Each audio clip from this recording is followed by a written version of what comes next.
Cette émission est produite avec la participation de Manatori.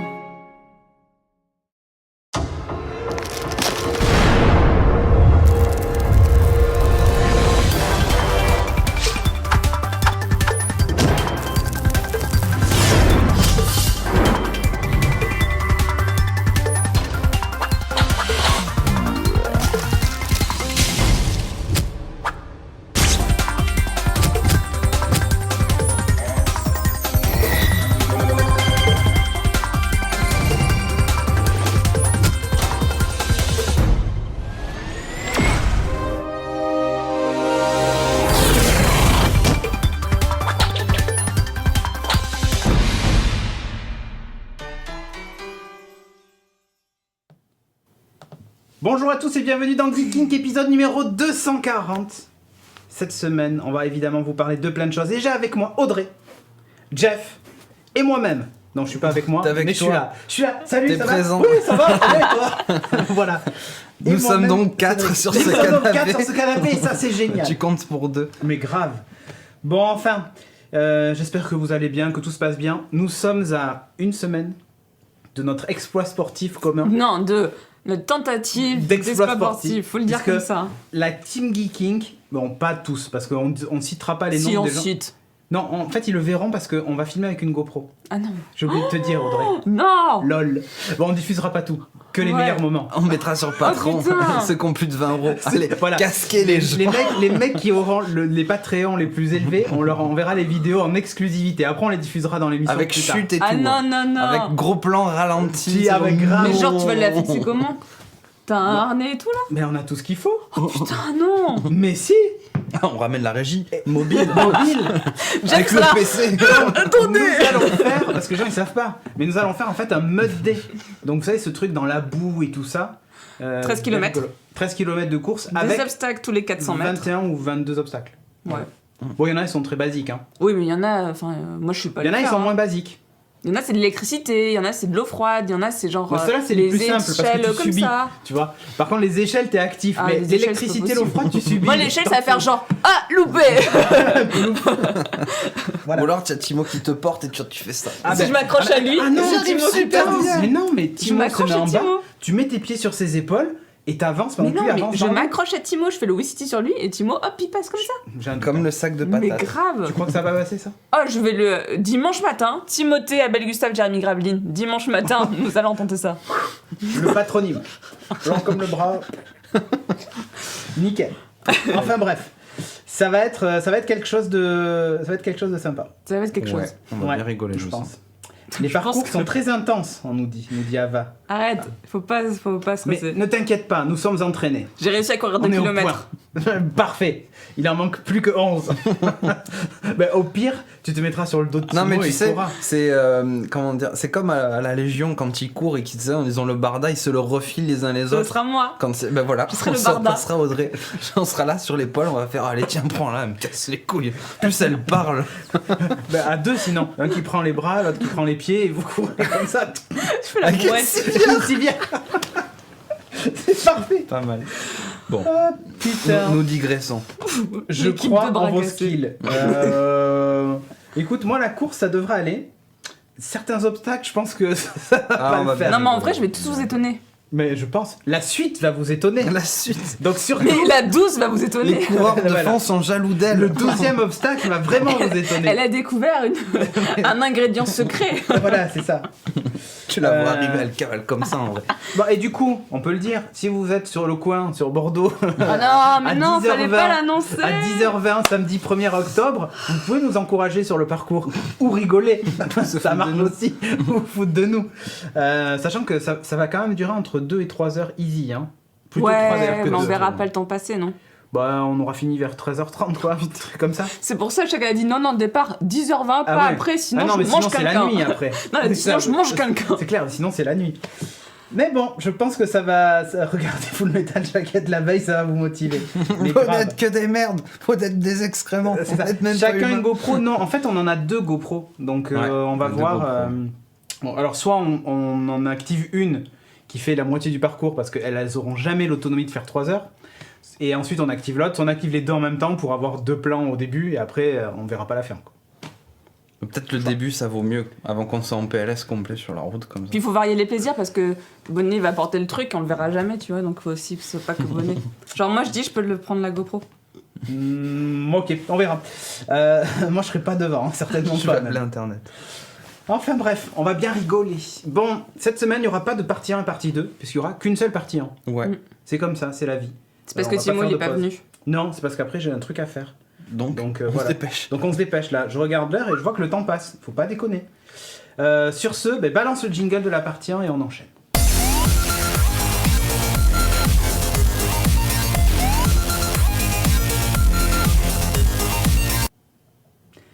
Bon, partie 1, je commence direct par un coup de cœur de ouf.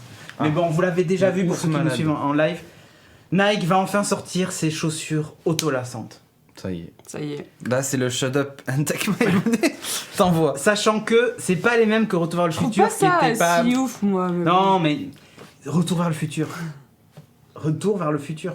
Bon, ça, ce qu'on voit en fait, c'est la batterie et l'endroit où ça charge. C'est sous la voûte plantaire. En fait, ils reprennent le principe des fameuses Nike qu'on voyait dans le film Retour vers le futur, sauf que ils l'ont entre guillemets adapté à notre époque. C'est-à-dire que dans les années 80, on aimait bien les baskets montantes et tout ça. Enfin voilà. Là maintenant, c'est un peu plus compliqué à porter tous les jours. Donc ça ressemble à une paire de baskets normale, sauf que bon, ça s'allume un peu en bleu. c'est pour courir plus vite. C'est ça qu'il nous faut pour le mettre. Non, en fait, les couleurs, la couleur change. Elle va vers le jaune au fur et à mesure que la batterie se vide. L'idée, c'est que sur le côté de la chaussure, vous avez 2 boutons qui sont cachés, mais que vous sentez au doigt, et qui permettent de serrer plus ou moins les lacets. Et quand tu les serres, il y a une petite vidéo. Quand tu les serres, ça fait un petit bruit qui fait... Et du coup, ça change tout. Je vous jure, ça change tout. La lumière reste pas tout le temps allumée, hein. Là c'est juste pour la promo, hein, réellement. Elle se charge assez vite, je crois qu'il faut 1 heure ou un truc comme ça pour les charger complètement. C'est un truc à induction aimantée, comme pour les Apple Watch, c'est-à-dire que tu le mets sous la chaussure. Alors il y en a 2 en fait. Donc vous mettez sous chaque chaussure, ça se charge et vous avez 2 semaines de lassage en continu. Ça aurait été cool que ça charge avec l'énergie Eh kinétique. ouais, mais je pense que ça coûtera encore plus cher. Alors le prix n'est pas encore annoncé, il faut s'attendre à un prix cher. Ça s'entendra un prix cher. Attendez-vous à casser votre PE. Voilà, je pense que en dessous des 1000 €, ça serait osé de dire qu'il sortira à ce prix-là, tu vois. Je pense que ça va plutôt être même aux alentours des 2000. La paire. Pas une, hein, la paire. Donc ça fait 1000 € la chaussure, ça passe. Ça passe. Disponible le 28 novembre pour Noël. Excellent cadeau de Noël. Je pense que si nous faisons un calendrier de l'Avent, je le mettrai dedans, bien entendu. Donc voilà, Alors ça voilà. s'appelle les Earl. Oxac soulève un point important. Il y Ouais. a les mêmes batteries que sur les Note 7 dans les chaussures. Non. Pour que ça explose. Non, il n'y a pas ça. Mais Parce que alors là, dans l'avion, déjà que Ah bah, les les- liquides, ouais. ça passe pas. Alors là, c'est mort. D'ailleurs, dans l'avion, normalement, tu sais, ils te font enlever tes chaussures pour les scanner et tout. Là, ils vont voir qu'il y a un circuit électrique dans tes chaussures avec une batterie. Vraiment viens voir. Putain, viens voir, le mec, il a une On paire a de Nike. Je crois qu'on en a un là. Il va encore nous faire le coup des chaussures. Donc bon, je pense qu'on peut les faire voyager en soute. C'est les Nike donc Earl. C'est waterproof au moins? Oui, c'est waterproof. D'où la charge à induction. C'est pour pas qu'il y ait un port USB. Tu peux faire le mode D avec. T'as 2000 € à perdre. Alors, si j'avais ces baskets-là, je ne les mettrais pas au mode D. Je te le dis tout de suite. Je pense que mes baskets à 40 € me suffiront largement Oui, pour le tout mode D. à fait. Et encore. Et encore, Peut-être je pense celle que- Est-ce que pourrie. pieds nus ça Ouais. marche?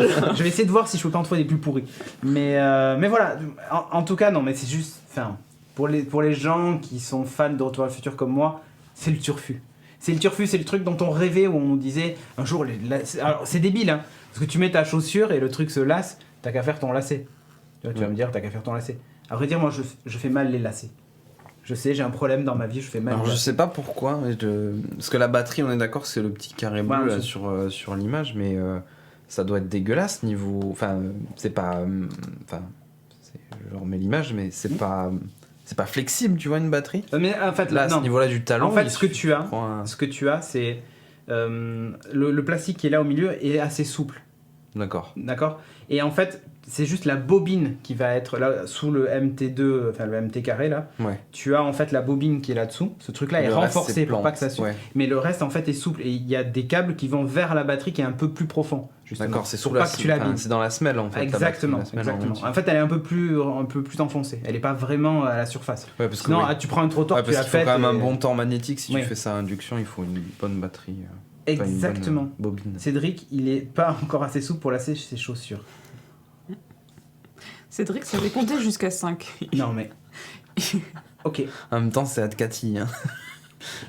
J'ai envie de me mettre troll debout sur la d'écart. table et de montrer que je peux attraper mes orteils en étant debout. Non, tu peux pas. Non, c'est pas ça, c'est que je pense que la. Allez. Remarque, non, la table elle Allez. tient. Oh putain. Allez. Attends, je mets la seconde putain. caméra. Oh, Changement putain. live. Je Attends, monte mon sur la MacBook. table. Oh putain. Je suis sur la table, ok? Attends, je remets là. Attention le son. Vas-y. Derrière toi. Oh, putain. Donc je montre. Ok. Et voilà.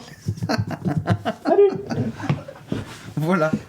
La preuve. La preuve par l'image. Timo Ok? aussi, il Je peut, pense que mais il s'arrête à l'angle droit. Je Et pense sans que c'est- échauffement. Parce je que quand pense- je suis échauffé, je peux me poser les mains. Et maintenant, je vais vous montrer que je peux mettre Et voilà mon ma pied bite. derrière Non. ma tête. C'est ça. Et maintenant, je fais la même chose avec ma bite, regarde. Ah là là. Bon, Filmer. Non, mais on filme. C'est du kink. Ah mais c'est en direct, hein. y a pas un gif là, Nicolas Popi dans le coin Non, mais là, ou, Nicolas Popi va se faire plaisir pour les. Et ouais. C'est QFD. Voilà. Bon bref, donc c'était les Nike Earl. Alors le Earl c'est pour je sais plus quoi, automatique. C'est comme je sais Pearl, pas mais ils ont quoi, oublié le P. la Sing. Voilà. Mm. Donc les Nike Earl T'es pas disponibles cool, le 28 novembre. Ah, j'ai pas entendu la Elle blague. était nulle. Répète ta Non, blague. non. Ah. Non, non. Ok. Non, Oui, non. prochain sujet. Sujet C'est numéro pas ses 2. jambes. C'est- Totalement sous C'est pas ses jambes. J'ai dit montage. C'est pas les pompes à une main, mais c'est pas mal. Je sais aussi faire les pompes à une main. Bon, arrête. Je vous montre. Je vous. Bah si. Ah, C'est mais vrai easy, mais si tu veux, je te fais 50 pompes là. Easy. Non, Non, c'est mais une qu'est-ce qu'il machine fait ce maintenant. soir là Mais non, mais je te. Machine. les Non, mais gens- à les la gens me lancent des matinale, défis. moi je dis, Easy. Ah, bah, on va grave. faire une matinale sportive. Matinale Insanity. Putain, Bam, Véronique et bonnet Davina. pour- Avec la fin sous Avec la les trucs douche. fluo. Avec les trucs fluo, ça peut être. Go, incroyable talent, mais Toute grave. la c'est semaine, ce tu qu'on va devrais le dire. faire hein, pour te préparer pour le mode D. Moi je pense que la matinale elle peut être très sportive. Écoute, on peut faire ça. Explosive, atomique, ripple laser. Alors, c'est à peu près ça, Shin Greg. Les pompes. Là, je vous montrerai les pompes un jour. Bah, tiens, tu sais quoi, au mode D, je ferai des pompes. On les filmera à la GoPro les et je vous le montrer. montrerai. Pour l'échauffement, Mec, Et il moi, va je, crever et moi, je avant. mettrai mon pied derrière mon oreille pour montrer que je sais le faire aussi. Grave. Comme ça. Il y a que des talents en fait. En fait, là, c'est incroyable talent. Nos incroyables sous-doués. Heureusement que c'est vrai qu'il avait dit que l'émission allait vite. Ouais, ok, ça va vite. Alors, Bilo. Sujet numéro 2, il s'appelle Bilo. C'est un projet Ulule qui est en cours. Il reste encore un peu plus de 30 jours. De mémoire, ils sont à la moitié de ce qu'ils demandaient, un tout petit peu moins. Ouais, je l'ai vu ce truc. Tu l'as vu? Ouais. C'est une application dont vous êtes le héros. C'est comme ça qu'il la résume, et au final, c'est très bien résumé juste comme ça. C'est à reprendre le principe des livres dont vous êtes le héros, sous forme d'application. Vous allez me dire, ah, mais ça ressemble à Lifeline, dont j'ai déjà parlé, petit coquinou. Oui, mais justement, en fait, quand j'ai vu le descriptif du truc, je me suis dit, Ouais, tiens, c'est Lifeline. Non, j'ai dit, tiens, ça ressemble à J'ai bien aimé Lifeline, parce Ouais, que moi j'y ai aussi. joué. Bon, par contre, ça m'a gavé. J'avais des notifs sur ma montre sans arrêt. Et moi, j'étais trop à fond, j'étais trop contente quand il m'a envoyé un message. J'étais, oh putain, il faut que Ouais, mais moi, quand il m'envoie un sauve. message, c'est que je suis en réunion et que j'ai pas le temps et qu'après je reviens et que l'autre il a crevé ou je sais pas quoi. J'ai dit, bon, vas-y, va te faire foutre maintenant. T'as qu'à crever sur ta planète de merde, me fais pas chier. Du coup, Attends, je suis pas arrivé au bout. Le principe de Lifeline, qui est un jeu sur Il a fini radié, le iOS mec, et Android, Mais oui. c'est en gros, t'as un mec qui était dans un vaisseau spatial, il s'est craché, donc il est tout seul. Et on ne sait pas trop comment, il a réussi à communiquer avec toi, et donc toi, il faut que tu l'aides. Et lui, il est tout seul, il a sent personne le à qui fake. parler. Pardon. Ouais, t'as vu le truc. J'ai vu le message. Ouais. Le partenariat Allez, est t'as annulé. annulé, On n'est faut aller pas voir des Decathlon. Voilà, maintenant vous avez mis un PLS. Ah. Vous avez cassé la régie, c'est pas rigolo. Merci. Pardon. Bah non, ça va. Parce que j'ai l'impression qu'il retient sa respiration. Ils sont très cons. Donc ouais, c'est pas Lifeline. Lifeline, donc Ouais. on devait sauver ce bonhomme qui communiquait avec nous. Oui, voilà. mais ça ressemble au même principe. Ouais, Et sauf que- sauf que. Bah, c'est quand même plutôt. Enfin, j'ai l'impression, la façon dont c'est décrit, que c'est plus ta vie, enfin ton personnage incarné qui est impacté plutôt qu'un mec à distance, tu vois. De ce que j'ai cru Non, comprendre. c'est un mec à distance. Oui, mais. Qui te parle. Oui, mais là, dans Bilo, j'ai l'impression que tu as. Je sais pas, que t'as un truc qui est. Je sais pas comment expliquer ça. Comme tu dis, le principe, c'est que cette fois, c'est toi le héros. Alors que dans Lifeline, je sais pas, j'avais pas C'était l'impression un genre qu'il y de avait cette conseiller sensation. dans Lifeline. Ouais. Ouais, C'était mais bien là un c'est un truc peu sur pareil. Mars, sur la Non, planète. Oui, sur la planète, Chelou, ouais.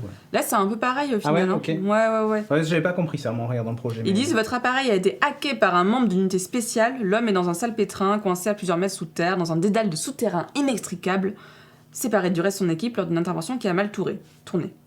Donc nous, on va l'aider à s'en sortir. Il faut le conseiller du mieux possible. Donc ouais, c'est vraiment la FNAI. Okay. Par contre, ce qu'ils disent dans ce truc, c'est que nos choix vont avoir un réel impact sur ce personnage, mais aussi sur d'autres personnages. Je dis sur tous les personnages que vous allez rencontrer. Ok. Donc je me dis, ça a l'air encore plus poussé que la FNAI, ça peut être intéressant. Peut-être qu'à un moment, on va réussir à trouver, je sais pas, à décoder un numéro secret pour envoyer un message. Ce que je trouve qu'il manque à ce jeu-là, c'est un espèce de monitoring quand même. Après, je comprends que le côté juste textuel soit vraiment intéressant. Ouais, c'est narratif, quoi. Je pense qu'on devrait avoir accès à d'autres statistiques, genre, je sais pas moi, le pouls du type, l'inventaire du gars, pas forcément, tu sais, le voir déambuler, parce que là, ça aurait aucun intérêt. Tu auras Mais peut-être plutôt des trucs comme ça. Après quelque chose de plus visuel, parce que c'est vrai que le texte, c'est vite barbant, en fait, je trouve. Le fait d'attendre le personnage, etc. Je trouve que c'est un moi, j'aime bien. Quoi. Parce que, enfin, en tout cas, sur la Lifeline, ça marchait vachement bien. Oui, moi, je l'avais accéléré au d'un moment. Tu pouvais l'accélérer pour jouer une version 2 d'ailleurs de Lifeline. Ouais, j'ai pas joué à celle-là. Je fais que là pour l'instant. Mais ça a l'air assez intéressant. Moi, j'ai découvert ce projet parce que l'auteur qui va vraiment écrire le scénario, qui va penser toute cette histoire, c'est un mec qui fait aussi des vidéos sur Booktube qui sont vachement sympas. Okay. C'est Kilk de la Brigade du Livre. Et il a déjà écrit d'autres livres que j'ai lus mais que j'ai pas fini et qui sont... Ils sont plutôt prenants, tu vois, tu te laisses porter par le truc, c'est beaucoup de références geeks, beaucoup d'humour, donc c'est plutôt sympa. Et j'ai vraiment hâte de voir ce que ça peut donner, ce genre de choses. Donc ça s'appelle Bilo, c'est sur Ulule. C'est sur Ulule, c'est 5 € le palier le plus bas pour avoir l'application au final, donc c'est pas déconnant. Je pense qu'après, s'ils sortent vraiment l'application, elle sera moins chère, mais si vous voulez les soutenir. Pas sûr, ce sera 4,99. Je vais partager le lien. Il y a un palier à 4,99. Je vais partager le lien dans la chatroom. Allez. Quelle bonne idée, dis donc. C'est la fête. Enfin voilà, ça pouvait vous intéresser. Ok. Je vais vous parler de Tesla, puisqu'on n'est pas dans Geeking Beats, et du coup, mes compères me diraient « T'as pas parlé de Tesla ?» Je vais en parler. Le 28 octobre, c'est que des 28, 28 novembre, 28 octobre. 28 octobre, Tesla va tenir une conférence de presse et va... Alors, l'habitude avec Tesla, c'est que ils annoncent avant ce qu'ils vont annoncer dans la conférence de presse. Donc Elon Musk a fait un tweet en disant « Le 28 octobre, on va vous dévoiler les nouveaux Powerwall V2 qui seront couplés à des panneaux solaires et des chargeurs de Tesla. » Ok, donc pourquoi tu fais une conférence de presse ? T'as fait un tweet ou t'as tout dit ? Donc il va y avoir sans doute des détails techniques intéressants. Je vous avais déjà parlé de Powerwall, c'est cette fameuse batterie pour maison. Là, ils ont racheté SolarCity. SolarCity qui est un fabricant de panneaux solaires plutôt efficaces. C'est pas les panneaux solaires à l'ancienne, ils sont très techno. Ces panneaux solaires-là, ils ont une meilleure efficacité, donc un meilleur rendement. Et du coup, ils vont faire un espèce de bundle, ces panneaux solaires redesignés avec l'équipe d'ingénieurs de Tesla et de SolarCity, couplés à une nouvelle version de la batterie qui justement va permettre de stocker cette énergie solaire.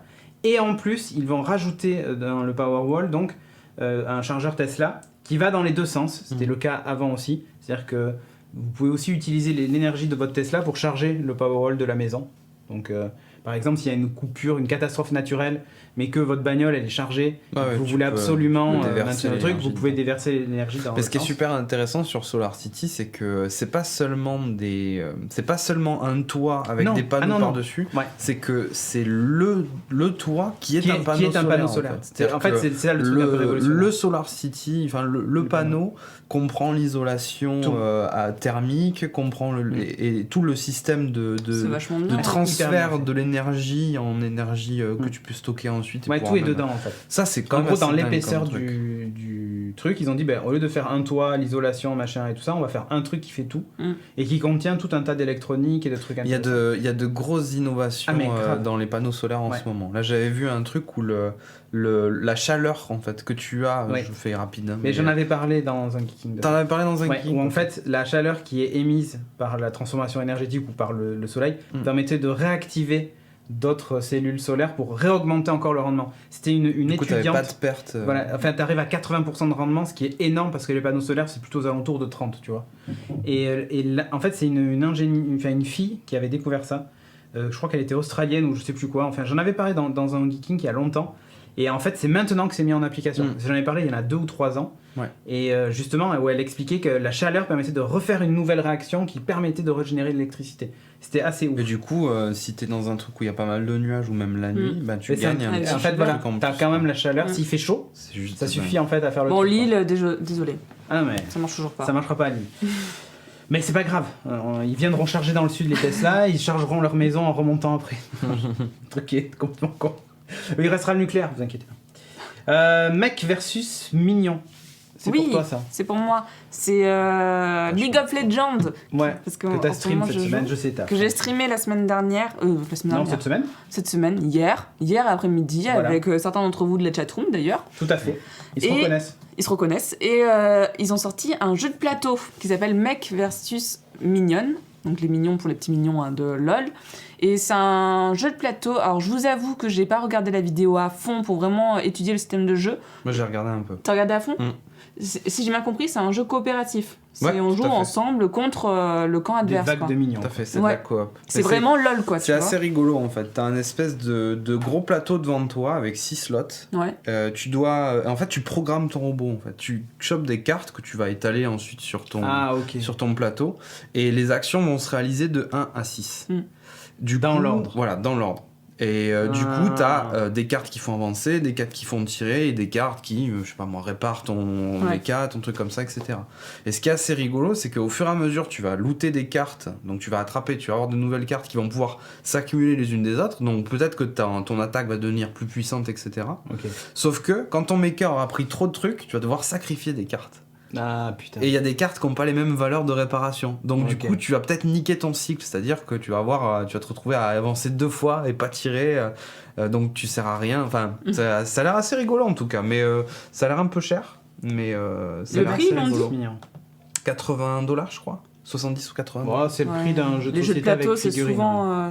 Là, la boîte a pas l'air massive. Ouais, y a pas les statuettes ont l'air jolies, elles sont un peu collector. Si vous jouez à LoL, c'est que des. Mais il y a des mecs dans LoL. Des mecs, c'est-à-dire des mecs. Des mechas, ouais. Mais là, en fait, c'est la race Yordles, qui est truc, c'est les Yordles, c'est des genres de petits gnomes. Et donc, du coup, ils sont souvent sur. T'as un gnome sur un. Dans un. T'as Rumble, c'est un personnage qui est sur un mecha, etc. Moi, je connais pas bien l'univers, donc c'est pour ça que je pose la question. C'est rigolo. Moi, je on pense parlait du lore dans un moment. Tu sais, on parlait un peu du lore et tout, mais là, du coup, ils exploitent un peu leur lore en disant, tiens, t'as vraiment une histoire. Et du coup, avec le peuple des Yordles, tout ça, donc c'était plutôt intéressant. Tu penses que tu vas le prendre ? Ouais, je pense que je vais me faire péter celui-là. Puis même, on pourra peut-être y jouer ici. Je pense qu'on pourrait. Donc, on pourrait peut-être faire un live de jeux de société. Un Shag, toi aussi, qui voulait. Ça peut être cool. Ne regarde pas Shag. Mais c'est pas grave, on va le regarde même pas le replay, mais je lui dirai. Elle est pas du tout corporelle. Sinon, je l'avais mis sur notre Slack. Sorti le 13 octobre. Sorti le 13 octobre, c'est-à-dire 4 jours avant mon anniversaire. Bizarrement. Non, je vais peut-être pas le prendre en fait. Je sens qu'il y a quelqu'un qui en a plus besoin que moi. Bizarrement. Bon. Autre chose à ajouter ? Non. Parfait. L'heure est grave. L'heure est grave. L'heure est grave. Nous avons une fuite d'oxygène dans notre vaisseau. Figurez-vous. Scotty, qu'est-ce que t'as foutu ? Non mais c'est pas une blague. Hein. Ouais. En fait, il y a une fuite d'oxygène sur Terre. Alors, on dit une fuite, mais en vrai, c'est pas une fuite. Hein. L'oxygène s'en va pas dans l'espace. Hein. L'atmosphère reste bien là. Mais en gros, la teneur en oxygène de notre atmosphère est en train de diminuer. Et réellement, elle a baissé de 0,7% en 800 000 ans. Ok, ça n'a pas l'air de vous alarmer plus que ça. Bon, en fait, il faut savoir juste un truc, c'est que ça s'accélère et que depuis 200 ans, en gros, ça va 100 fois plus vite qu'avant. Alors, vous allez me dire, mais où passe l'air ? Tu vois ? Donc, il y a plein de facteurs qui l'expliquent et plein qu'on n'arrive pas non plus à justifier. Genre quoi, la déforestation ? Par exemple, parce que la photosynthèse, ça fait partie des choses qui nous permettent de faire ça. Ah bon, on est en train de tuer nos poumons verts sur la Terre ? Ouais, je te jure. Quand on brûle aussi des choses, des énergies fossiles entre autres, l'oxygène va se fixer avec le carbone et on fait du CO2. Bon, ça, je vous explique pas les réactions chimiques de base. Donc du coup, on consomme aussi de l'oxygène. Les plantes ne peuvent pas absorber le CO2 et dégager donc de l'oxygène puisqu'on en a de moins en moins. Mais il n'y a pas que ça. En fait, il y a aussi une bonne partie de l'oxygène qui est absorbée en fait par l'océan. Donc tout n'est pas expliqué. Ils essaient de comprendre pourquoi. Et du coup, on se retrouve avec de l'eau de mer qui est à plus forte teneur, en tout cas en oxygène, qu'elle n'était avant. Et le truc, c'est que l'oxygène ne reste pas dans l'eau comme ça. Il se retrouve ensuite à faire des réactions chimiques et à, par exemple créer du calcaire et ce genre de trucs, en fait, ces réactions chimiques qui se font dans l'océan. Et en fait, le truc qu'il y a aussi, c'est que ça a quand même des répercussions importantes, au-delà du fait que potentiellement un jour, il y aura peut-être plus d'oxygène, tu vois, mais c'est pas sûr parce qu'il y a eu des cycles, hein, donc c'est pas certain, mais on a quand même le temps de le voir venir, hein, parce que moins 0,7%, ça laisse encore une belle marge avant qu'on crève. Mais surtout, ça montre... les gens croient qu'il n'y a que de l'oxygène dans l'air, alors qu'en fait, il n'y en a que 20%. C'est pas... Oui, voilà, c'est ça.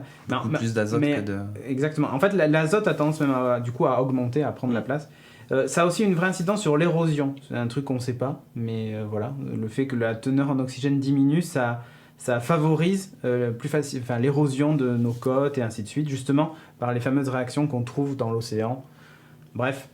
C'est sûr, si tu jettes là, tu changes la teneur chimique de l'eau. Exactement.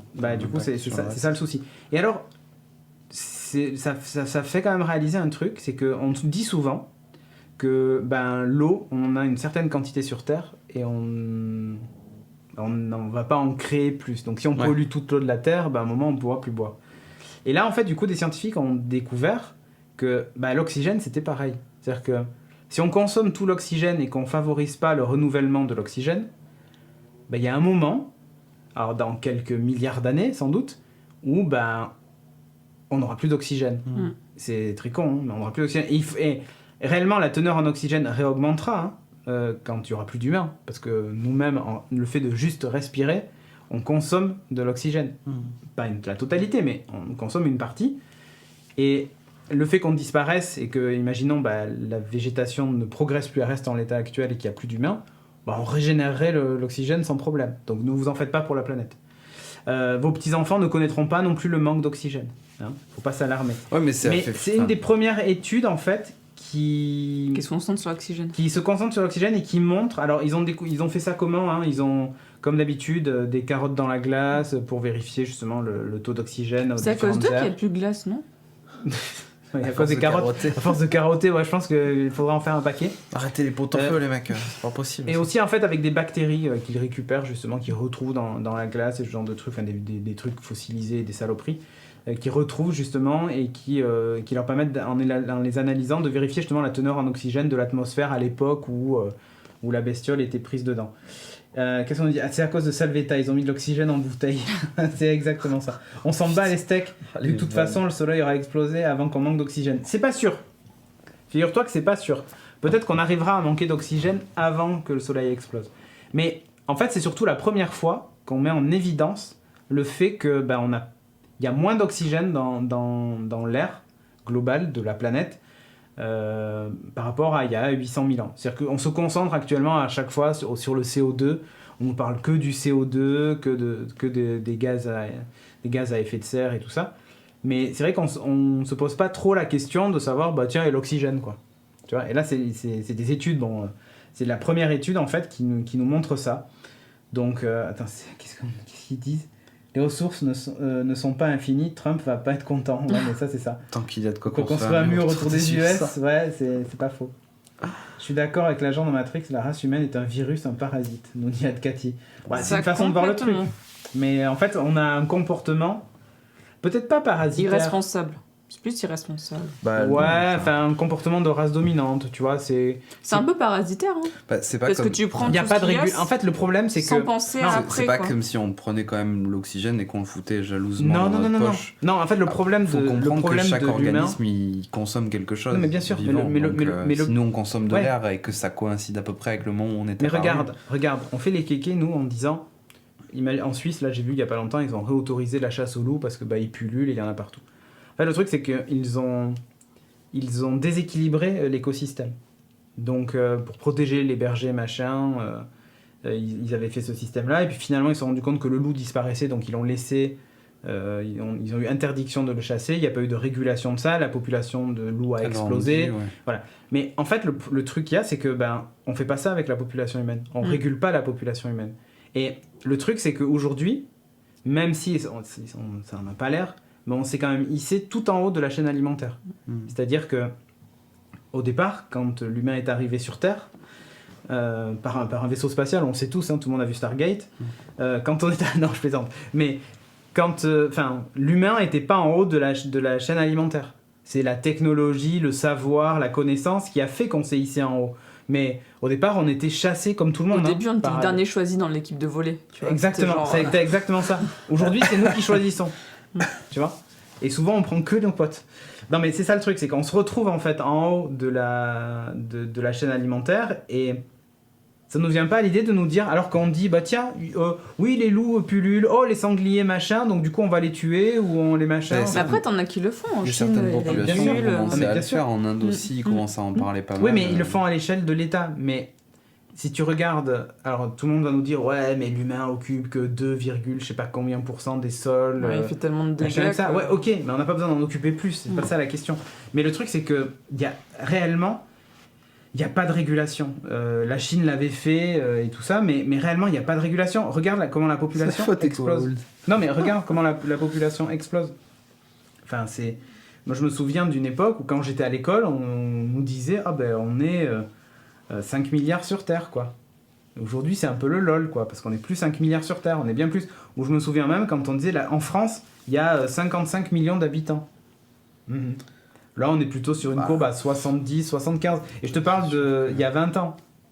Imagine en 20 ans comment la population a explosé. Le truc, c'est que la médecine en fait beaucoup pour cela, quoi. La natalité, le taux de mortalité chute, etc. Oui, mais pourquoi est-ce qu'on a des politiques aussi qui favorisent la natalité et tout ça ? C'est parce qu'on se dit, il nous faut des générations pour payer les impôts et les retraites. Ouais, mais après en Occident, et le travail et le progrès. En Occident, tu te rends compte qu'il n'y a pas tant d'enfants que ça, en fait. Il y a des pays, je me demande, c'est pas de l'Allemagne où ils sont négatifs. Ouais, ils sont négatifs. Et tu te rends compte que les gens... Oui, mais ça leur pose un souci, parce qu'ils n'ont personne pour payer les retraites. Oui, mais du coup, ils vont dire aux gens, niquez pour payer leurs retraites. Ouais, mais c'est le mauvais système, parce que les vieux vivent de plus en plus vieux, et si tu rajoutes des jeunes, la population explose. Et c'est ce que je dis, en fait, il n'y a pas vraiment de politique de régulation. Cédric va être en retard.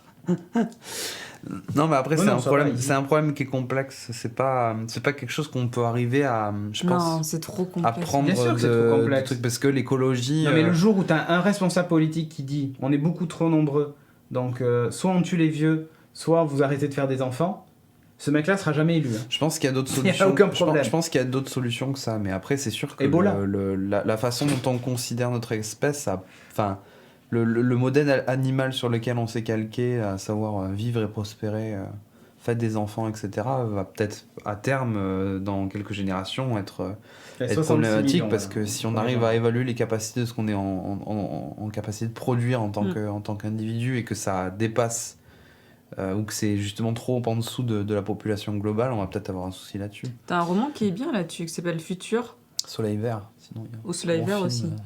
Futur, c'est de Dimitri Glukovsky, un truc comme ça. Ok. Où tous les gens, en fait, sont immortels. Enfin, t'as un gène d'immortalité, et donc t'as des gros soucis de gestion d'espace, gestion des ressources. Enfin, tu vois, t'as vraiment toutes ces questions qui sont posées, et c'est super intéressant. Et les gens, pour avoir des enfants, si t'as un enfant, ça veut dire qu'on t'injecte un virus pour te tuer d'ici 3 ans. Il faut qu'il te remplace, quoi. C'est ça. Et je trouve ça vachement... Ouais, mais c'est une vraie question. Après, il y a une vraie question éthique et tout ce que tu veux, mais si on continue à ce rythme-là, de toute façon, il y a un moment où... Déjà, moi, ce que je trouve super, c'est d'être capable justement de pouvoir émettre ce genre d'alerte et de pouvoir monitorer tous les signaux pour pouvoir nous guider dans le bon sens. En fait, c'est ça le truc, c'est de se dire qu'est-ce qu'il faut. Moi, j'ai fait 2 enfants. Qu'est-ce qu'il faut actuellement ? Est-ce que c'est l'eau ? Est-ce que c'est les ressources ? Est-ce que etc. Enfin, il y a beaucoup de politiques, etc. Même qui parlent des protéines carnées, qui disent manger moins de viande parce que ça consomme beaucoup. Il y a de vraies questions. Enfin, je trouve que sociologiquement, en ce moment, pas qu'en France, mais même dans le monde en général, il y a une vraie révolution sociologique. Les gens sont vraiment en train de se poser des questions sur comment vivre, etc. Et alors, je suis peut-être un grand optimiste. Mais pour moi, ça va dans le bon sens, en fait. Les gens commencent vraiment à se poser des questions. Surtout, sans vouloir nous la péter, mais surtout de notre génération. J'ai l'impression que les gens de notre âge sont vraiment en train de se dire... Parce que je pense qu'on a été élevés avec ça, quoi. Quand tu regardes les trucs des gamins maintenant à la télé qui passent, c'est vachement porté sur l'écologie. Alors, mais nous aussi, il y avait Captain Planet. Oui, tout à fait. Oui, c'est vrai, il y avait Captain Planet qui tapait les pollueurs. Pour la Terre. Voilà. Mais je trouve ça pas mal que justement ces trucs-là changent et qu'on apprenne dès tout petit aux gamins avoir une espèce de conscience écologique. Pas forcément leur bourrer le crâne, avoir des conneries, mais déjà si t'as un esprit critique sur qui suis-je, comment je consomme, même etc. La consommation, c'est super important. Mais après, je pense qu'on a une vision très européenne. Les hommes, c'est fils de... Les hommes, c'est FDP. C'est fils de pute. Ouais, c'est vrai, il faudrait faire un film. Mais j'aimerais bien, ce serait super intéressant, je pense, d'aborder ces questions avec des gens qui vivent en Afrique, en Inde, au Japon. Enfin, tu vois, voir est-ce que eux ils ont aussi ce ressenti et tout. Je sais pas s'ils le sentent comme ça. Et je pense que tu peux pas le savoir sans vraiment y vivre. Mais c'est bien de poser la question aussi, tu vois, d'être capable. Patrick fait pas mal ça, Patrick Béja, si vous suivez un peu les podcasts, fait ça quand il fait le Phileas Club, où il parle d'un sujet avec différentes personnes du monde entier, etc. C'est vachement intéressant. Bon, c'est en anglais pour ceux qui veulent écouter. Moi, je dis, la manif pour tous, faut qu'ils arrêtent de nous casser les couilles, parce qu'au moins, si tout le monde était homosexuel, on n'aurait pas un problème de natalité. C'est tout ce que je dis. Bon, enfin bref. C'était pour résoudre le problème. Voilà. Juste, ils ont demandé de quel livre je parlais, donc c'était Futur. Et ça s'écrit FUTU.RE. Voilà, c'est juste le petit truc. Futu.re. Futu.re. Turfu.re. Et ouais. Voilà. C'est clair. Ne vous inquiétez pas, les jeunes pourraient être éduqués grâce à un bus magique, ça va s'arranger. Et ouais. Ah, Oxac, pas mal. Attends, il y a un dessin animé écolo avec un extraterrestre violet appelé Widget. Quoi? Ah oui, je m'en souviens de ça. De quoi? Un dessin animé écolo avec un extraterrestre violet. Ouais, si, je m'en souviens très bien. Okay. Je m'en souviens très bien. Bref, on va parler d'écologie encore, puisqu'on va parler de Volkswagen. Vous vous rappelez les mecs qui ont triché sur le Dieselgate? Oh putain, il va y avoir un nouveau gate. Ah. Samsung, LG et Vizio, entre autres. Non, pire que ça, ont menti sur la consommation électrique des téléviseurs qu'ils vendaient. Genre les téléviseurs consomment 2 à 3 fois plus que ce qui est annoncé. Ce qui fait que, en gros, par an, ça représente 1,2 milliard de dollars de consommation électrique supplémentaire par rapport à ce que ça devrait être. On parle que d'argent, mais il faut imaginer le nombre de kilowatts que ça représente, 1,2 milliard. Hein. Et donc là, ça va être le nouveau gate. On en reparlera très bientôt, vous verrez. Il y a des articles qui vont commencer à sortir, je pense, dès la semaine prochaine, ou peut-être même d'ici un mois. Ne vous inquiétez pas. Vous inquiétez ça pas. Va péter. Je crois que c'est la FCC américaine qui s'est saisie du dossier. Ça devrait péter dans pas longtemps. Heureusement, j'ai acheté une Philips. Tu vois, mais c'est quand même ouf, quoi. Ouais. On est encore au point. Alors, tu sais comment ils faisaient passer leurs tests, en fait? Quand ils faisaient passer leurs tests, en fait, ils livraient des télés avec le rétroéclairage qui était genre au minimum. Ah bah non, ça consomme pas. Bah ouais, l'écran est presque éteint, connard. Et tu vois, encore une fois, parce que, je vais devoir rallonger le truc, mais je trouve ça qu'on a une chance en France d'avoir des mecs comme Que Choisir et comme ces instituts-là qui font des tests indépendants, parce que sinon En fait, la vanne, c'est que les tests sont un peu vieux, et ils se basaient sur le contraste et la luminosité. Genre, ils te disaient, mettez la luminosité à fond, donc ils mettaient la luminosité à fond, et régler le contraste à fond, donc ils mettaient le contraste à fond pour que la télé consomme le plus et qu'il donne le truc. Sauf que maintenant il y a un troisième paramètre avec les télé LED et OLED, c'est le rétroéclairage. Et du coup, qu'est-ce qu'ils faisaient? Ils mettaient le rétroéclairage au minimum. Et en fait, c'est comme si, là sur mon iPad, j'avais le contraste et trucs à fond, et si je prenais la languette du rétroéclairage et je la mettais au minimum. Voilà. Je tiens à dire, son écran est noir. Magnifique. Voilà. Et en fait, ils faisaient passer les tests comme ça. Et les mecs en face pouvaient rien dire puisqu'ils disaient ah bah oui, la luminosité est à fond, le contraste est à fond. Les autres paramètres ça nous regarde pas puisque c'est pas ce qu'on mesure. C'est vrai que ça m'étonne souvent que t'as des nouveaux produits qui sortent et qui sont pas à jour. moins consommateurs en électricité. Il y a quand même des questions à se poser là-dessus. Mais bon, comme tu disais tout à l'heure, si tu t'établis pas une stratégie directe sur l'énergie et que tu crois que t'as acheté un truc écolo, alors qu'en vrai, la nature, tu la fistes. Voilà. Parce qu'après, ils t'annoncent une consommation, mais en fait, c'est écran éteint, quoi. Enfin, pas éteint, mais écran sans rétroéclairage.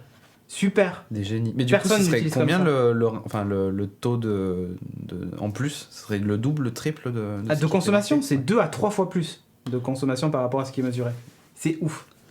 Et bon, ça c'est la petite surprise, hein. Vous verrez, il y en aura d'autres. Les petites cerises. Donc, Volkswagen a décidé de faire un virage à 180 degrés. Goodbye le diesel et l'électrique. Ils avaient décidé d'être leader en 2018 de la voiture électrique. Un vœu pieux qui n'arrivera jamais, puisque leur premier vrai véhicule électrique, 100% électrique, sortira qu'en 2019 ou 2020. mais ils ont l'intention de devenir leader sur l'électrique et ils vont dévoiler au Salon de Paris, le salon automobile, qui aura lieu à partir du 1er octobre, si je dis pas de bêtises, oui, à partir du samedi 1er octobre et qui dure jusqu'au 16. Ils vont donc annoncer leur nouvelle plateforme. Alors ils ont dit que dans l'histoire de Volkswagen, ça serait aussi important que la Coccinelle et que la Golf, qui sont leurs deux plus gros best-sellers. Ouais. Donc ils vont créer une nouvelle plateforme qui s'appelle MEB, M-E-B, et qui en gros, cette plateforme-là, alors on a quelques images, est-ce que tu peux montrer j'ai quelques images VW, mais je crois que je me suis un peu chié dans la colle. Si, Volkswagen, c'est ça. Donc là, alors ça c'est les rendus visuels de ce qu'ils vont dévoiler au salon.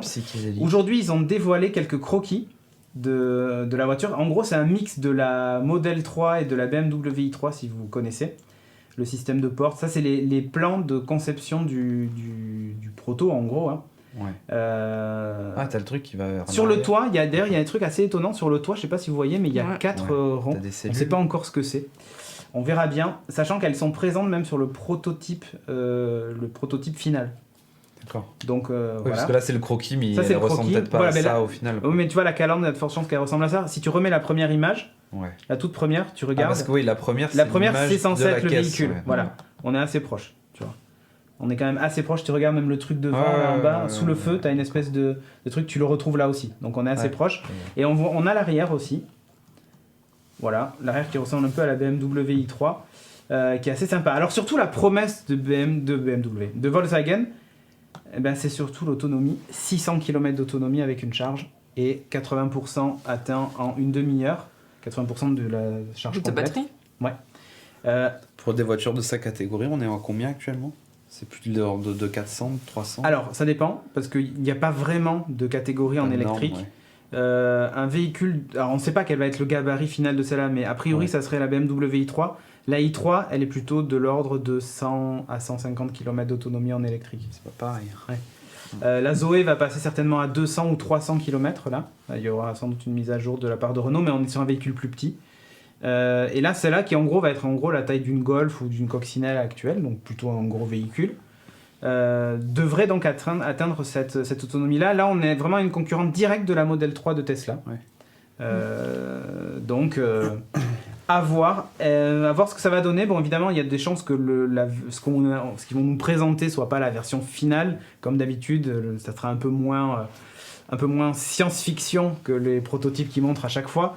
Mais ce qui est important, c'est l'autonomie. S'ils tiennent 600 km, et en plus, cette plateforme-là, du coup, ils vont la décliner.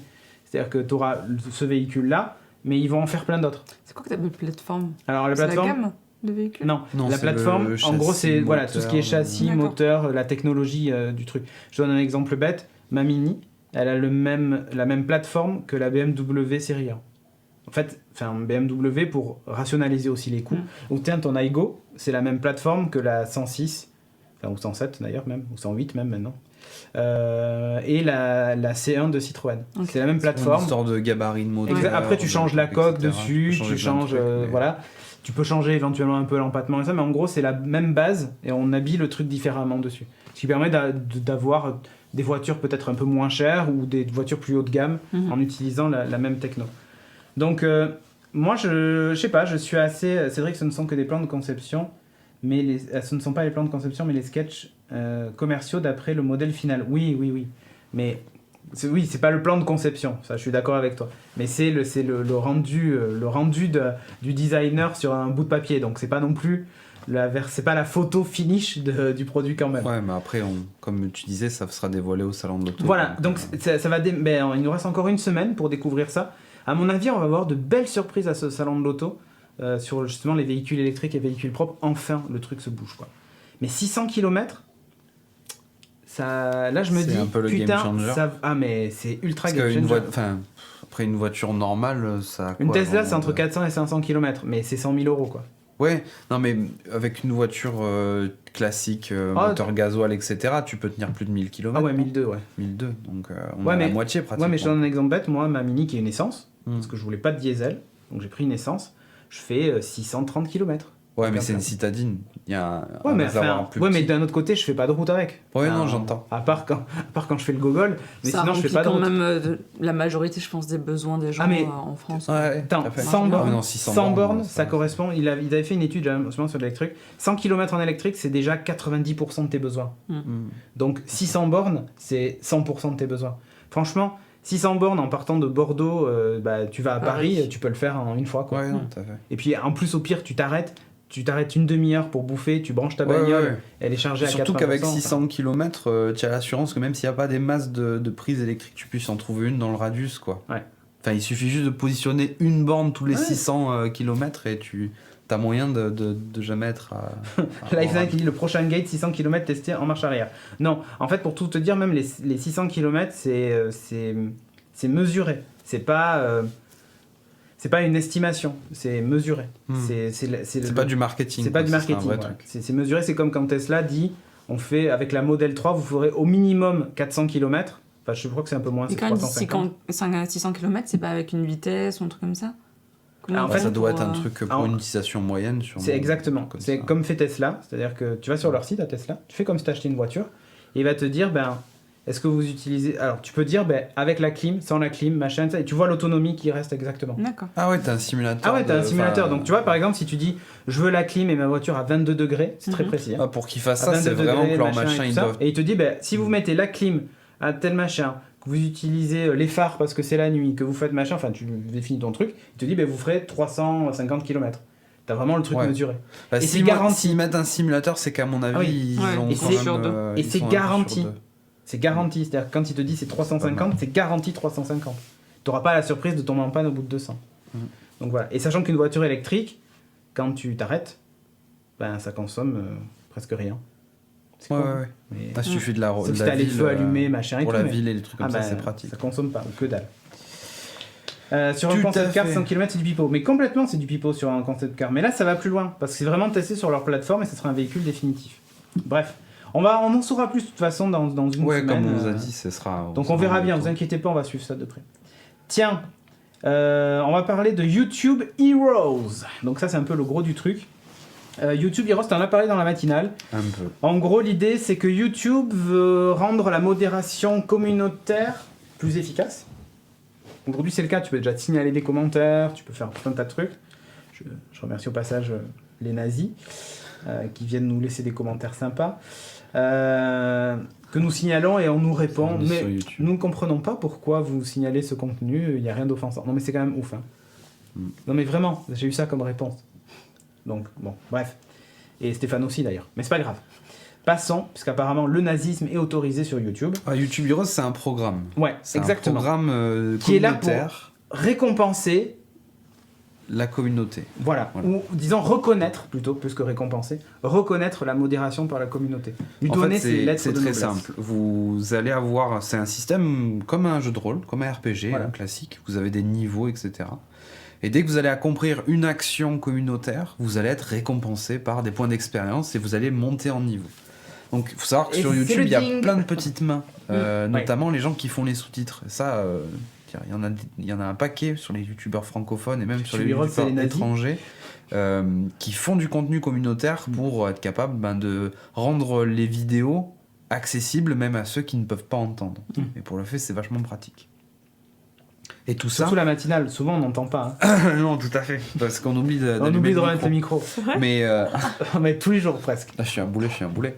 Mais ce qui est vachement intéressant, c'est que du coup, tous ces gens-là, ils pourront essayer d'être mis en commun à partir d'un certain niveau, de pouvoir accéder à des forums communs, etc., de pouvoir même faire des hangouts en live et du coup de pouvoir se synchroniser de façon plus facile, j'ai envie de dire, pour pouvoir créer justement ce contenu-là et pouvoir rendre accessible tout ce contenu-là.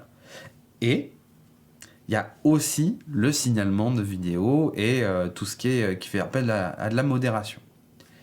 Et ça me pose un petit problème. On va parler quand même des niveaux. On va parler des niveaux. Donc la gamification de la modération, ça veut dire quoi ? D'abord, niveau 1, vous êtes un flagueur, c'est-à-dire que vous allez signaler des vidéos ou des commentaires. YouTube va enregistrer ça, va étudier les demandes et si c'est pertinent, vous gagnez des points d'XP. À savoir que, je commence ma petite première parenthèse, si j'ai bien tout compris, parce que c'était en anglais donc c'est pas ma langue native, si assez de monde fais un report sur cette vidéo-là, tu prends un strike communautaire. Oui. Un strike, pour rappel, sur YouTube. C'est comme si tout le monde se met à report la chaîne Twitch et qu'elle est suspendue pendant 24 heures. Tout à fait. Un strike, c'est en gros quand vous recevez un message qui vous dit attention. Mec, attention, t'as fait des conneries, t'as un mauvais point. Au bout de 3 mauvais points, ta chaîne, khalas, elle dégage ciao. Et c'est fini. Donc t'as des strikes communautaires. C'est-à-dire que si tu prends trop de strikes communautaires, potentiellement ta chaîne se fait kicker. Je te laisse continuer parce que... Ensuite, niveau 2, vous avez droit au workshop et aux vidéos chat avec d'autres heroes. Donc en gros, il y a un back-office auquel vous avez accès et vous pouvez discuter avec d'autres heroes dans ce back-office. Et vous avez donc des workshops où en gros, ça va être un espèce de forum bordélique où les gens vont pouvoir soumettre des idées pour améliorer le truc. Vous allez participer à des brainstorms sur des nouvelles idées, nouvelles façons de modérer et tout ça. D'où l'aspect sous-titre qu'on disait tout à l'heure. Voilà, exactement. Vous continuez à flaguer des contenus, machin et tout ça, vous passez au niveau 3. Alors là, attention. Vous arrivez maintenant au flag de masse et à la suppression de commentaires directs. Alors là, j'ai aucune idée de ce que veut dire le flag de masse sur la petite vidéo d'animation qu'ils ont montré. On voit plein de vidéos et tu dis ça c'est nul, ça c'est nul, ça c'est nul, ça c'est nul. Et le mec il dit hop là, je signale, je signale. Sans regarder la vidéo. Sans regarder la vidéo, sans rien faire, etc. Alors, ça n'était qu'un truc, etc. Mais je me suis dit, comment tu peux flaguer en masse du contenu ? Comment tu peux faire ça ? C'est-à-dire que demain, je tape discours Mélenchon. Merci pour le sub et merci pour le follow, Fredouille. Merci Fredouille, c'est gentil à toi. Qui doit nous venir d'outre-mer. Tout à fait, 97. Donc demain, je tape discours Mélenchon, discours Sarkozy ou n'importe quel politique qui ne me plaît pas. Je flague tout, Marine Le Pen ou je sais pas quoi. Je dégage tout et c'est bon, ça passe. J'ai le droit de faire ça. Alors je sais pas du tout. Attention, c'est du flag. Tu la supprimes pas la vidéo. Tu peux signaler en masse. Mais attends, oui, mais tu signales un tout le monde contenu. fait ça. Tu signales un contenu illicite ou une prends un chaîne groupe de lobby, quand. tu fais ça. Oui. Et ça, mais alors là, je me suis dit, mais qu'est-ce que c'est que ce machin ? Bon, alors, l'autre côté, suppression de commentaires, ça je veux bien que du coup le youtubeur t'accorde peut-être à toi la possibilité de modérer sur les commentaires, ce qui est très bien, tu vois, nous on a des fans comme Nicolas Popi, ils nous suivent sur des années. Moi, c'est typiquement les modérateurs sur Twitch, quoi. Ouais. Dès qu'il y a un type qui dit « elle est bonne, elle m'a fait... » Voilà, dégage, et puis c'est bon, on en parle. Ça dépend, des fois c'est rigolo. Tandoori Lover. Tandoori Lover qui dit « Ah, elle est bonne, la pack-pack. » Non, la pack-pack. La pack-pack, super. Raciste. Donc voilà, ça c'est le niveau 3. Niveau 4, du coup, c'est les nouveautés YouTube en exclu. Signal farmer chinois, marque déposée. C'est un peu ça. Ouais, ça c'était le niveau 3. Niveau 4, t'as l'aperçu des nouveautés de YouTube en exclu et un chat avec les membres de la YouTube team. Donc là, il y a plus un lien avec YouTube, carrément, voilà. Pour leur dire, il y a des nouvelles fonctionnalités sur la chaîne. Des fonctionnalités communautaires d'ailleurs, parce que YouTube est en train de pousser ça, d'essayer de mettre des posts sur les pages YouTube et de réseau socialiser Twitch, en fait. Leur truc, ce qui permettra de rester les gens sur YouTube et pas juste partager du contenu sur Facebook et compagnie. Et niveau 5, c'est toujours du bêta testing, mais il y a des invitations au Hero Summit Event. Donc un genre de grande keynote. Dans le niveau 4, t'as juste un aperçu des nouveautés. Ouais, dans le niveau là, 5, tu les testes. Quoi. Vous voyez la nuance ? Ouais, il y a deux choses qui me choquent quand même. Parce que de 1, on est d'accord que là, il y a des fonctionnalités et des niveaux qui vont être donnés à des gens sans être rémunérés. Ah mais jamais. C'est ça, il y a aucune rémunération, etc. Donc, sauf quand t'es niveau 5, t'as un petit voyage au States. Je parle pas pour le signalement parce que bon, là, on sait pas si c'est vraiment utile ou pas, c'est vraiment à l'attention de chacun. Mais pour quelqu'un qui crée des sous-titres sur YouTube et qui potentiellement ouvre le contenu à d'autres personnes, qui est capable donc du coup d'amener de nouveaux gens, pourquoi ces mecs-là, ils ont pas un pourcentage de la publicité que YouTube se fait ? Parce que là, c'est typiquement de l'argent de YouTube. De l'argent de YouTube. On prend sur la part de YouTube, ouais. C'est des nouveaux trucs, etc. Pourquoi ces gens-là, ils chopent pas des... Et puis ça peut devenir un métier. Il y a bien des sous-titreurs pour Netflix ou pour les autres endroits. Enfin, t'es pas obligé de faire ça que pour les programmes qui se téléchargent sur Internet.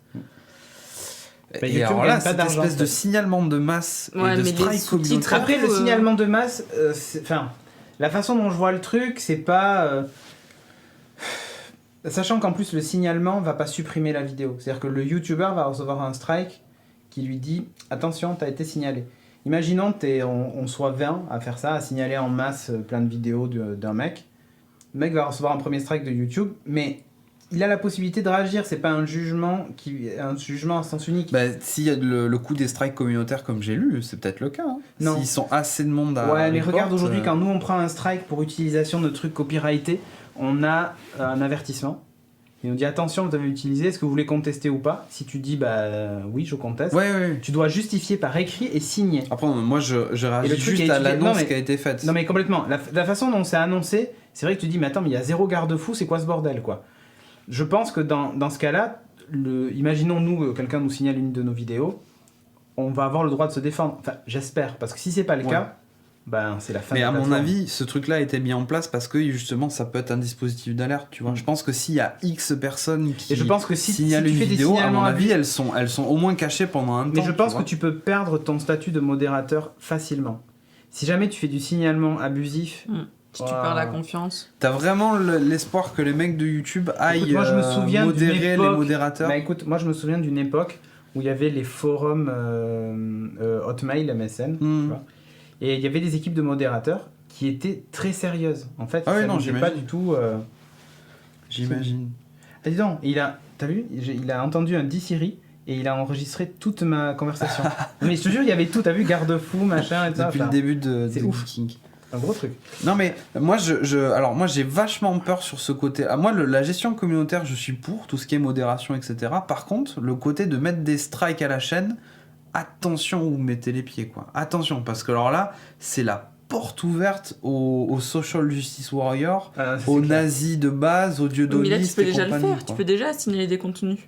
Oui, mais là ils ont vraiment une autre importance, tu vois, parce que vu que tu as un certain niveau de gamification, le mec il dit je suis niveau 4 des modérateurs je te donne un exemple sur la commode, j'ai une voix, j'ai une importance quoi. Parce que c'est les mecs qui sont quand même en contact avec YouTube. Twitch, c'est pas joli.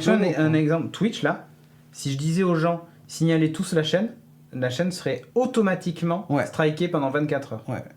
Après, ils regardent ce que tu as fait. Ils regardent, ils disent ah, mais non, c'est abusif. Après, ils disent non, c'est abusif et ils te remettent ta chaîne. Mais pendant 24 heures, t'es niqué.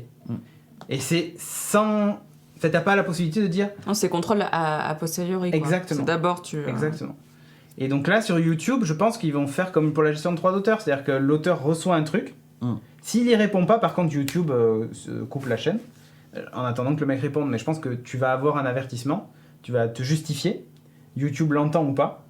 Et considère que c'est abusif ou pas le signalement et voilà et tu réagis. Mais il y a vraiment des trucs il faut que les gens jouent le jeu mais effectivement tu peux imaginer une armée de fans ou de mecs qui sont contre un autre de responsables politiques. Les élections présidentielles qui arrivent. Enfin c'est ils font ça après les élections US, c'est bien, hein. Ils font ça avant. Non mais en plus, YouTube est vachement en train d'évoluer. C'est très intéressant la façon dont... le truc que je disais tout à l'heure, l'évolution vers un réseau social de ce côté-là. Déjà la moitié du live qui vient de signaler. Le positionnement très, très orienté... comment dire, très orienté au niveau des annonceurs, où ils disent que maintenant les contenus qui seront violents, où on dit des gros mots, on dit etc., c'est potentiellement plus...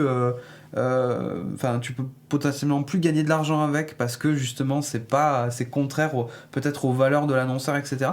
C'est en train de devenir vraiment vraiment codifié la façon dont tu peux vivre de YouTube. Pas forcément être sur YouTube parce que ça je pense que ils changeront pas ces règles-là. Ils créent un système... Mais ils sont vraiment en train de créer un système assez clean où tu peux pas dire forcément ce que tu veux. Et je suis désolé mais la fameuse le contenu qui pose problème sur YouTube, le contenu je dénonce etc. Enfin c'est quand même l'historique de la plateforme quoi. C'est le drama, c'est le truc comme ça etc. J'ai vraiment je regarde ça avec attention. Mais d'un autre côté, ce qui intéresse YouTube, c'est d'avoir entre guillemets ce que eux considèrent du contenu de qualité. C'est-à-dire des mecs qui font des documentaires et qui si possible les font payer via YouTube Red ou autre. Les mecs qui font du vlog, truc, c'est qu'ils gagnent pas de pognon, la musique avec les clips, les machins, les trucs comme ça. Mais après, mais justement ça.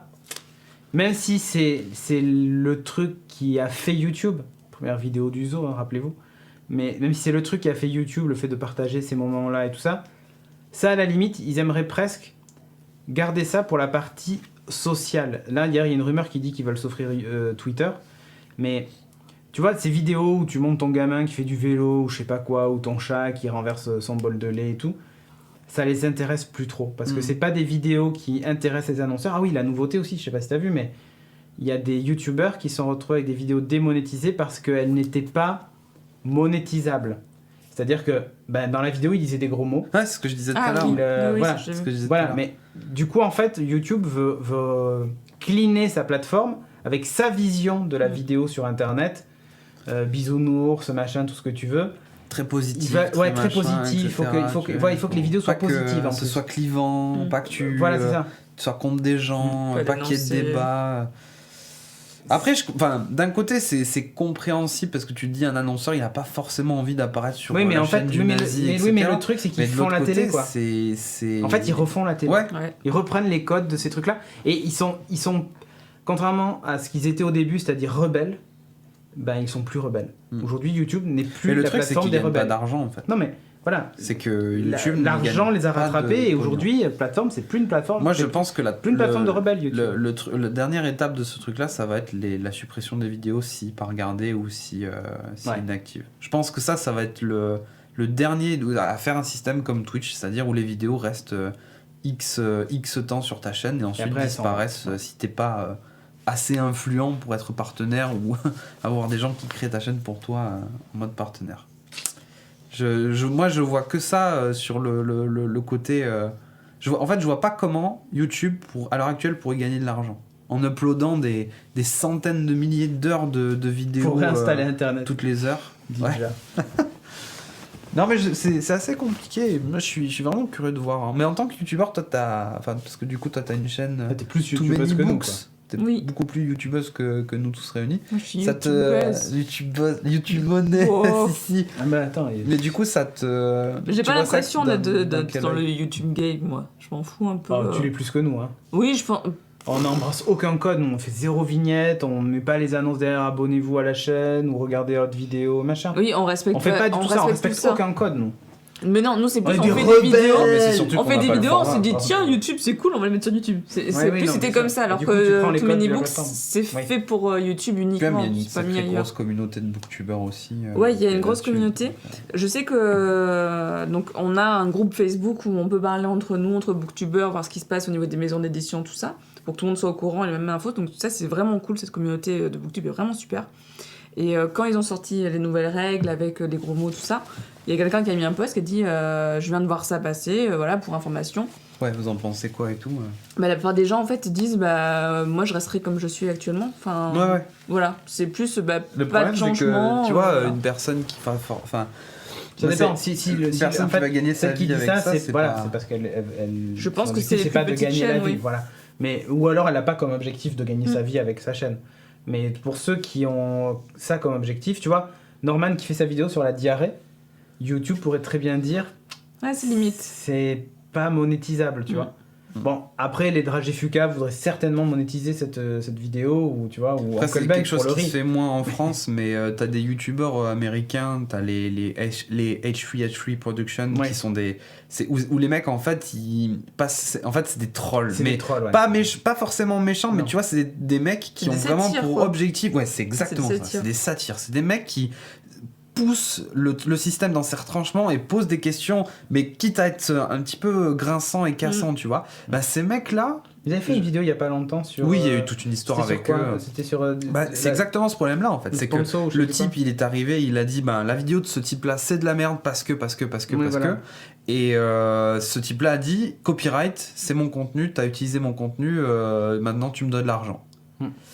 Et en fait, YouTube lui a donné gain de cause. Les deux gamers qui avaient lancé leur site de paris sur Paris en ligne, etc. Il les a défoncés, il leur a dit que c'était juste pas normal, en plus il reprend toutes les vidéos bout par bout, il dit là ça contredit ce que t'as dit là, voilà, etc. Le mec il met vraiment en face de contradiction. Et voilà. Parce qu'en fait le truc c'est que les mecs c'est des gamers sur Twitch, machin, qui ont une grosse communauté ils jouent à Counter-Strike, et en gros dans une de ses vidéos il dit ah tiens, je vous recommande d'aller parier sur ce site-là parce que par exemple tu peux parier avec les armes ou je sais pas quoi, ça représente de l'argent. Et vous pouvez aller parier sur ce site, il est vachement bien, je vous montre comment on fait pour gagner X milliers de dollars grâce à ça. Et du coup il fait le truc en live, il met sa vidéo sur YouTube et tout. Sauf que le site lui appartient. Et c'est pas dit que c'est de la pub. Et en plus la façon dont il le dit, c'est genre j'ai découvert ça et je pense que ça peut vous plaire, tu vois. Ouais, ok. Il y a zéro... Et là, ça rejoint presque que choisir et tout, quoi. Ouais, non, on est exactement mecs, là-dedans. Mais tu vois, en gros, ces mecs-là, c'est les que choisir de YouTube. Et tu te dis, si ces mecs-là, demain, ils sont plus en capacité de gagner de l'argent grâce à leurs vidéos, on revient au fameux débat, la communauté avec Patreon, avec etc., qui fournit de l'argent finalement aux youtubeurs plutôt que les annonceurs. Mais ça fait un peu flipper quand même. Je me dis, il y a tout un... Parce que pas un mais YouTube, t'as ce côté très lisse qui est très américain au final. Ouais. C'est Trump qui est passé dans un late show de je sais plus trop qui. Oh. Et sauf que quand la chaîne ne prend pas de risques et dans ces émissions-là, les personnes qui passent, elles sont toujours mises en valeur, elles sont toujours, elles paraissent sympathiques et tout ça. Bah tu dis, t'as une responsabilité quand même. Pas aux États-Unis. Ah non, moi j'irais pas aux J'ai vu tout à l'heure. Non, mais t'as pas besoin d'aller jusqu'aux États-Unis pour voir ça. J'ai entendu tout à l'heure que Sarkozy avait fait une vidéo pour souhaiter l'anniversaire de Hanouna dans Touche pas à mon poste. Je crois que tout est dit. C'est-à-dire que ils rentrent dans le game, tu vois. Mais ce que je veux dire, c'est que les mecs de TPMP qui font pas de politique, enfin, je crois pas, se retrouvent à diffuser le message de l'ancien président qui est cool parce qu'il avait pas mis sa cravate ou je sais pas quoi et qui souhaite l'anniversaire à Hanouna. Enfin, je veux dire, c'est du même niveau que Trump qui va sur le plateau et l'autre il dit c'est mes vrais cheveux, hein, tu vois, et l'autre il touche les cheveux. Et à aucun moment il lui parle du mur mexicain et comme quoi c'est un moi ça me dérange cette starification des politiques, ça me gonfle. Ça me fait penser à Hunger Games, tu vois, ce côté il passe au début sur les plateaux, ils se rendent sympathiques pour vraiment gagner les médias. Mais c'est vraiment ça, c'est la bataille juste pour gagner les gens. J'ai l'impression que c'est depuis Obama, ça, je trouve.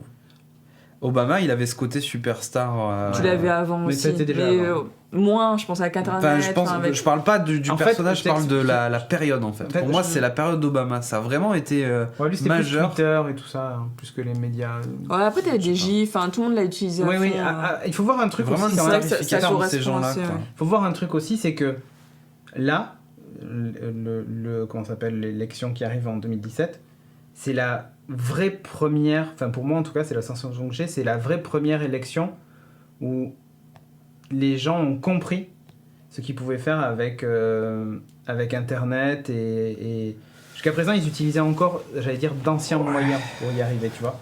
Et le fait que Sarkozy fasse sa vidéo, qu'il la poste sur Twitter, que machin, que truc, enfin, je dis pas qu'il est certainement conseillé parce que c'est pas lui qui le fait. Bien sûr. Mais ce que je veux dire, c'est que là on arrive à une période où les politiques vont utiliser les mêmes moyens que... Ça m'étonnerait pas que demain on ait Sarko Gaming sur Twitch, quoi. Enfin je veux dire, si on allait jusqu'au bout du truc, il jouerait au démineur sur son ordi dans son QG de campagne en le streamant sur Twitch. Je veux dire, c'est l'étape suivante. Mais on arrive à un moment où là ça vous touche. C'est parce vrai qu'il qu'il joue avec... C'est de la merde. Oui, non, mais il joue avec vos codes. Demain, il pourrait très bien faire une vidéo Sarkozy en faisant faux. Tu vois je me rappelle même pas parce que pour la dernière élection, je me rappelle de François Hollande qui parlait qu'il avait joué aux jeux vidéo, etc. Et moi-même, je m'étais dit à l'époque, j'ai fait c'est cool. Enfin, moi, je m'en fous en fait de François Hollande, mais je me suis dit c'est cool, il est proche de nous. Ouais, mais tu vois, jeux vidéo. Alors qu'en vrai, en fait, le gars peut-être qu'il y a jamais joué. Ouais, il joue à Candy Crush. Ou alors il joue à Candy Crush Saga, mais. Je sais pas, mais enfin, je pense que là, tu vois, c'est vrai que Reagan déjà, les gens s'étaient vraiment aperçus que c'était un inculte, vraiment, et que déjà à l'époque, il connaissait rien et qu'il était c'était juste un gars qui prenait la place des autres, quoi. C'est ça. Mais bon, écoute, on verra ce que ça va donner, mais tu vois, on a dévié de YouTube Heroes, mais bon, c'était intéressant. Tout à fait. Enfin bref, et on va terminer sur un fan film que j'ai trouvé bien joué. Alors c'est pas le fan film du siècle, ça s'appelle Jakku First Wave. Donc Jakku, la fameuse bataille. C'était dans quel jeu vidéo qu'on le voyait où on rejouait la bataille de Jakku? C'était dans le Battlefield Battlefront. Star Wars Battlefront. Star Wars Battlefront. Le dernier. Donc on avait la fameuse bataille de Jakku, donc voilà, c'est l'affiche du truc. Où on suit ensuite 3 Stormtroopers qui sont dans une navette de débarquement.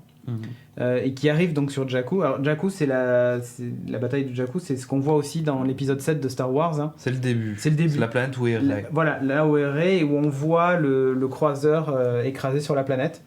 Et ça commence, en fait, ils sont dedans, ils ont pas leur casque. Et en gros, c'est pourquoi tu t'es engagé, toi. Ils se connaissent pas. Donc c'est pourquoi tu t'es engagé, et ils discutent entre eux. Et ils ont différentes motivations, tout ça, machin. Et c'est vraiment Band of Brothers, quoi. Et à la fin, ils mettent leur casque. Alors, tu sais, t'as l'alarme qui retentit, la même qu'on entend dans Rogue One, qui est terrible d'ailleurs. On entend cette alarme qui retentit, donc ils mettent leur casque. Ouais, voilà, c'est ça. Ça, c'est l'alarme de l'Empire. C'est l'alarme de l'Empire. Et donc, ils mettent leur casque, t'as le truc qui devient rouge, machin, et tout ça, et ils disent, je sais plus ce qu'ils disent, ils disent un truc du genre, on est tous frères, ou je sais pas quoi. Et ça dure que 3 minutes 30, c'est très très court. C'est assez bien joué et surtout ça te donne le point de vue d'un troufion de base dans ce cas-là. Ouais, c'est intéressant. Et à la fin du court-métrage, la porte s'ouvre et on voit Jakku et plein de croiseurs dans le ciel et le plan coupe. Donc le truc finit vraiment comme ça. D'accord. Et ça, je dis pas que ça m'a donné des frissons, mais même pas loin. Ça m'a touché en fait. C'est très bizarre parce que ça dure que 3 minutes, c'est dialogue entre 3 personnages. C'est assez basique, mais c'est assez bien joué. Et surtout que tu vois pas ce point de vue-là dans les films. Exactement. Le point de vue des les mecs, franchement, en termes de. Tu le vois un peu dans le set, quoi. En termes de. Un peu, oui, tout à fait. En termes de décor, c'est minime. Hein. Je pense que les mecs, ils ont tourné dans un placard à 3 avec juste l'éclairage. C'est Narnia. Et la porte. Attends, mais c'est ça. Et quand la porte s'ouvre, tu sais, c'est un immense fond vert. Parce que le truc, c'est en matte painting derrière, machin. Ouais, tout à fait. Mais ça fonctionne, quoi. Ça fonctionne. Je sais pas, j'ai été pris par le truc. Ouais, j'ai partagé dans la chatroom pour ceux qui veulent. Quand je l'ai vu, je me suis dit, mais c'est pas mal, quoi. Et je me suis dit, ils auraient pu en faire d'autres avec d'autres points de vue. Les blagues avec Jakku au secours. Jakku le croquant. Jakku. Vous avez pas fait de Jakku, Jakku, Bernadette. C'est un bon là. Ninjaku. Ninjaku. Cédric, tu te filmes au concert de ton cousin. Pourquoi je vais me filmer au concert de mon cousin? Un périscope. Fais un péri. Ça fait longtemps que t'as pas fait un péri. C'était à 22h et ça finit à 23h30. C'est bon, je suis easy, c'est à côté donc. C'est bon, j'avais dit que j'arriverais pas. C'est surtout pour discuter avec lui après le concert, ça fait un moment que je l'ai pas vu. Mais bon, bref, je vais pas raconter ma life, on s'en fout, on est dans Geeking. Donc, bref, ce court-métrage que j'ai bien aimé, que je vous recommande, regardez, 3 minutes 30, j'ai pas toujours ça. Non, un truc pour ceux qui veulent. Tu as pas mis le nom ? Voilà, Jakku First Wave. Vous le trouvez sur YouTube d'ailleurs, entre autres. Et tu vois, je me suis dit, tiens, ça serait bien qu'il fasse la même chose, par exemple, après avec les Rebelles. Ou qu'il fasse la même chose avec un mec dans un croiseur, tu vois, un pilote de croiseur, ou. Genre faire à chaque fois 3 minutes. Il y a toujours eu énormément de fan-films. C'est dingue. Hein. Je me rappelle de Bad Boys. Pour moi, il était mémorable. Avec les Stormtroopers dans le désert qui maltraitent. En fait, la femme agresse le type et le type agresse sa femme et en fait, ils embarquent la femme. Le mec, c'est un peu des concons, faut dire ce qu'il y a aussi. Hein. Mais c'était bien réalisé quand même. Ouais, mais c'était hyper bien réalisé. Et j'adore la voix en plus des Stormtroopers dans le casque. Elle tombait par terre. Donc regardez aussi Bad Boys, tiens, c'est de l'occasion. Je crois que ça va être en 4 tiers et genre en 640 par 480. Si vous voyez YouTube de 2009, ça va. Ouais, c'est ça. 2008, 2009. Ouais, non, mais il a dû être uploadé dans ces eaux-là. Parce qu'avant, il était même pas sur YouTube. Hein. Quand il est sorti, YouTube n'existait pas. Téléchargé. YouTube n'existait pas. Sur Casa. Quand celui-là est sorti. Mais qui était vachement bien. C'était un super fan film. Il y avait vraiment des effets spéciaux pour le coup. Hein. Les mecs, ils étaient en land speeder ou en speeder et c'était bien fait. Mais bon, bref, voilà, Jakku First Wave, allez voir, c'est un bon court-métrage. Ouais. Tu peux mettre le jingle de fin ou pas ? Oui, je peux.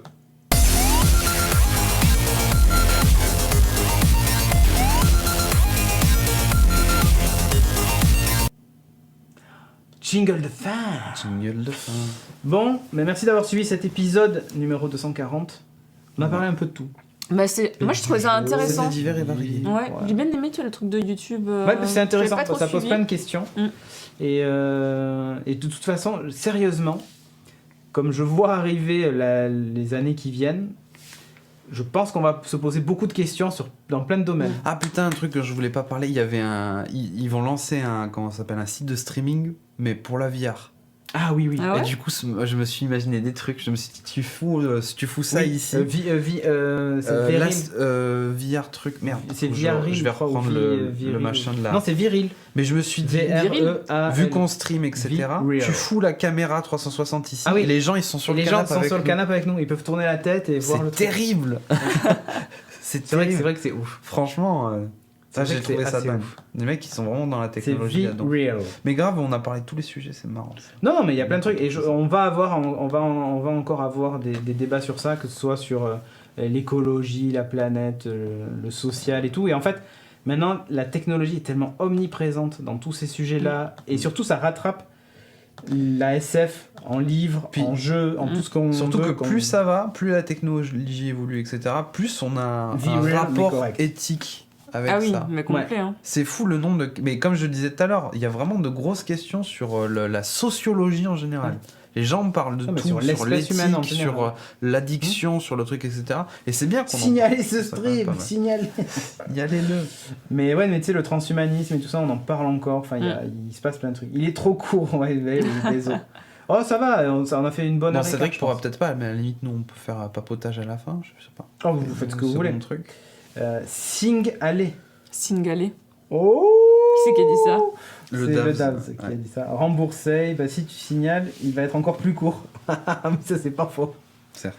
C'est pas faux.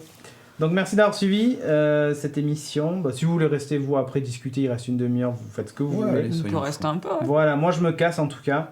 On va Donc, parler bouquins et chiffons. On va se faire un petit café, un petit thé. Alors, C'est ça, Thé. vous faites un T'as after. Bon, mais vous avez Non, mais un non, on after. va parler pour, sur alors, YouTube pour après. ceux qui nous suivent en replay, vous l'aurez pas, il fallait être là pendant le live. Et voilà, c'est tout, je le dis. Pour ceux qui nous suivent aussi sur iTunes, n'hésitez pas à venir sur la chaîne Twitch. Bam Le vendredi soir. Le vendredi fait. soir. Vous trouvez évidemment tout ça sur geeking.fr. Sur ce, donc, est-ce que tu as préparé le générique de fin? T'es prêt à cliquer? Je suis vois. prêt à cliquer. Ouah, nickel. Attention, on va faire à l'américaine. 3, 2, 1.